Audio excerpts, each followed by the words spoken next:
Hello students, welcome back. आप सभी का स्वागत है आपके अपने यूट्यूब चैनल पीजेएमएन में। और यहाँ पे हम पढ़ रहे हैं ह्यूमन हेल्थ एंड डिसीजेस और इसमें हमने कवर किया है लास्ट लेक्चर में आपको द निमोनिया डिसीज। और आज के इस लेक्चर में हमें स्टडी करना है about the common cold. So common cold यानी क्या होता है? सो कॉमन कोल्ड, इसका जैसा नाम है काफ़ी कॉमन सा, उसी तरह से ये काफ़ी कॉमन एक डिसीज़ होता है। और इस वाले डिसीज़ में ये वही डिसीज है जो हमें आई थिंक हर 2-3 महीने में होती रहता है। सो कॉमन कोल्ड यानी क्या है? सिंपल इसमें कि जो हमें नॉर्मली सर्दी खांसी वगैरह होता है, इसी को कॉमन कोल्ड कहा जाता है। सो कॉमन कोल्ड ये वाला जो डिसीज है, सो दिस डिसीज ये वायरल डिसीज होता है। इसका जो कॉजेटिव एजेंट है ये हो सकता है आइदर रीनो वायरस या फिर सबका जाना माना और पहचाना हुआ कोरोना वायरस। अभी ये वाला जो डिसीज होता है ये कहाँ पे होता है? सो ये होता है अपर रेस्पिरेटरी ट्रैक्ट।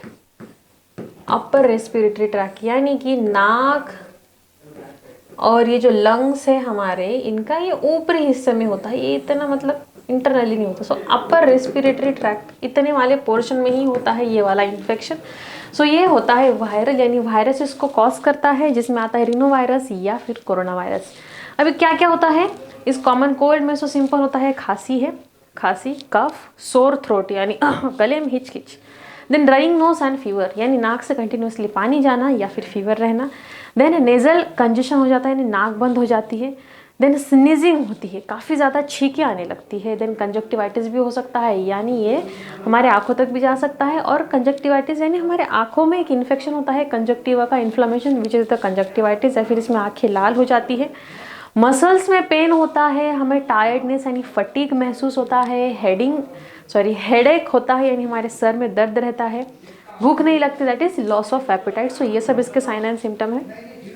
प्रिवेंशन में हमें क्या करना है? सो ये वायरल डिसीज है एज वेल एज ये एक हमारा अपर रेस्पिरेटरी ट्रैक का डिसीज है, यानी कि हमारे रेस्पिरेटरी ट्रैक से होकर के गुजरने वाला है। सो दैट्स वाई इसके प्रिवेंशन के लिए हमें यूज़ करना है फेस मास्क यूज़ करना है, देन हमें हाइजीन मेंटेन करना है। हाइजीन में आएगा प्रॉपर हमें सैनिटेशन करना है, यानी हाथों पर सैनिटाइजर लगाओ। अगर कोई पर्सन इन्फेक्टेड है तो उसके आसपास मत जाओ या फिर उसके ज़्यादा कांटेक्ट में मत रहो, कुछ चीज़ें शेयर मत करो ताकि इन्फेक्शन ना हो। और हमें खुद को अगर ये इन्फेक्शन है then we must use face mask. हमें फेस मास्क यूज़ करना है ताकि किसी और को ये इन्फेक्शन ना ट्रांसमिट हो। सो ये सब थे इसके मेजर ऑफ प्रिवेंशन, यानी कौन से चीज़ों को अपनाने के बाद हम इसका प्रिवेंशन स्टॉप कर सकते हैं। सो ये सब था about the common cold and plus common cold ये वायरल डिसीज़ है जो कि 7 से 8 दिन में हमारी इम्यूनिटी खुद से भी इसको क्योर कर लेती है। सो दैट्स वाई हमें एक्सटर्नली कोई मेडिकेशन लेने की नीड नहीं होती। But however we can take some medicine. अगर हमें ज़्यादा ही बुखार वगैरह है या फिर ज़्यादा फीवर है, so we can take some medicine जो कि हमें इस कंडीशन में हेल्प कर सकती है स्टेबल, हमें जल्दी से क्योर करने के लिए। इसके बाद में हमें नेक्स्ट डिसीज देखना है which is the ring worm, या फिर इसी को कहा जाता है डर्मेटोफाइटोसिस। सो रिंग वर्म ये जो डिसीज़ है ये क्या होता है? सो रिंग वर्म यानी ऐसा एक बैक्टीरिया, ये एक फंगल डिसीज है जो कि एक रिंग बना देता है स्किन पर। ओके, फंगल डिसीज होता है रिंग वर्म। अभी हम जब तक ये चैप्टर कंप्लीट पढ़ने वाले हैं ना, आपको कंपलसरी आपका टेक्स्ट बुक आपके साथ ओपन रखना है ताकि आपको पता चले कि भाई क्या चल रहा है। बिकॉज ये कंप्लीट चैप्टर काफ़ी मतलब सिर्फ डिस्कस करने जैसा चैप्टर है कि हमें सिर्फ डिस्कस करना है कि इसमें क्या हो रहा है, क्यों हो रहा है। एज सच इसमें कोई ऐसा कंसेप्चुअल प्रोसेस नहीं है जिसे समझने के लिए हमें बहुत सारे डायग्राम्स एंड ऑल ड्रॉ करना पड़े। सो दैट्स वाई हमें कम से कम टाइम में इस चैप्टर को कवर करना है। सो आपको बुक को हमेशा आपके साथ में ओपन ही रखना है ताकि जो भी हमारा यहाँ लेक्चर हो रहा है आप उसमें से पढ़ो, देखो और समझो। ओके ना, अभी हमें देखना है हमारा डर्मेटोफाइटोसिस या फिर रिंगवर्म। अभी रिंगवर्म क्या होता है? ये एक फंगल डिसीज होता है, यानी फंगस के कारण होने वाला इन्फेक्शन होता है जो कि स्किन पर होता है, बॉडी के किसी भी पार्ट में हो सकता है। बस इसका टारगेट जो पार्ट होता है ये होता है स्किन का पार्ट। ओके, ये फंगस के कारण होता है। नाउ फंगस जो कि बिलोंग करती है टू द जनेरा, एक होता है ट्राइकोफाइटॉन या फिर माइक्रोस्पोरम। माइक्रोस्पोरम एंड ट्राइकोफाइटॉन ये 2 जनेरा से बिलोंग करने वाली जो फंगस होती है ये इस टाइप के इन्फेक्शन को प्रोड्यूस करती है। और क्या होता है? ये फंगस हमारी स्किन में केराटिन नाम का एक प्रोटीन होता है, आपको पता होगा, जो कि होता है हमारे स्किन, हेयर्स एंड नेल्स में। स्किन, हेयर एंड नेल्स में प्रेजेंट रहने वाला ये केराटिन नाम का जो प्रोटीन होता है, इसके ऊपर ये वाले जो फंगस है ये इसके ऊपर मतलब एक तरह से इसको खाने के रूप में ये इस्तेमाल करती है, और दैट्स वाई ये हमारे स्किन पर, हेयर्स में या फिर नेल्स में ग्रो करती है और रिंगवर्म जैसा इन्फेक्शन को प्रोड्यूस करती है। इसके साइन एंड सिम्टम्स में हमें देखना है कि इसके साइन एंड सिम्टम में क्या होता है कि इनिशियली थोड़ा सा हमें कुछ पैच नज़र आएगा, इसके बाद में ये जो पैच होता है ये सर्कुलर बढ़ते रहता है, यानी सर्कल में ही बढ़ते रहता है, और ये जो रिंग होती है ये रेड कलर की हो जाती है, एंड दैट्स वाई इसे रिंगवर्म कहा जाता है ना।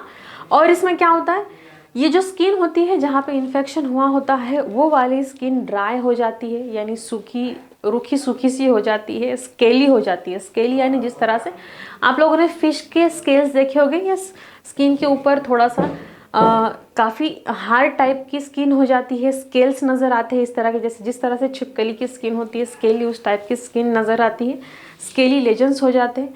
और क्या होता है इसमें अगेन, कुछ ये वाला जो इन्फेक्शन है ये किसी भी एक सिंगल पोर्शन के लिए रेस्ट्रिक्टेड नहीं है, ये पूरे बॉडी में कहीं पर भी हो सकता है। एंड जहाँ पे भी ये वाला रिंग नज़र आता है इसमें काफ़ी ज़्यादा इचिंग होती है, यानी काफ़ी ज़्यादा खुजली इसमें होती रहती है, और ये जो पेशेंट होता है थोड़ा सा चिड़चिड़ा हो जाता है इस इचिंग के कारण। और क्या होता है, ओंकोमाइकोसिस, यानी कि ये जो एक इन्फेक्शन है ओनिकोमाइकोसिस।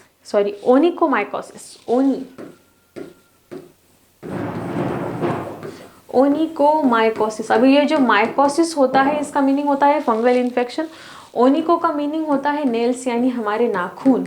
सो अगर नेल्स में ये इस फंगस ने कुछ इन्फेक्शन प्रोड्यूस किया है तो इसे कहा जाता है ओनिकोमाइकोसिस। और अगर नेल्स में ये इन्फेक्शन होता है देन नेल्स का जो नेचुरल कलर होता है समथिंग रेडिश और पिंकिश, ये कलरलेस हो जाते हैं।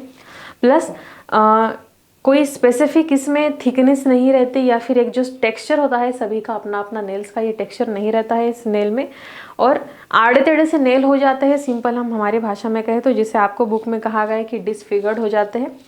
यस, इसके बाद में एथलेट्स फुट नाम का एक इन्फेक्शन है। इसमें क्या होता है कि हमारे जो फिंगर्स होते जो टोज होते हैं हमारे, यानी पैरों की जो उंगलियां होती है, इस वाले पोर्शन में ये इन्फेक्शन इसी तरह से रिंग में ही प्रोड्यूस होता है, यानी दो फिंगर्स के बीच में पैरों की, ओके, जिसे हम टोज कहते हैं। सो टोज के बीच में इस तरह का एक फंगल इन्फेक्शन होता है जिसे कहा जाता है एथलेट्स फुट। सो ये सब आता है अंडर द रिंगवर्म, यानी ये सब डिसीज हैं जो कि फंगस के कारण होते हैं ऑन द स्किन या फिर ऑन द हेयर या फिर on the nails. Now mode of transmission इसका काफ़ी इजी, यानी अगर किसी पर्सन को इस टाइप का इन्फेक्शन है तो उसके चीज़ें शेयर करने से सिंपल इस टाइप के डिसीजेस ट्रांसमिट होते हैं।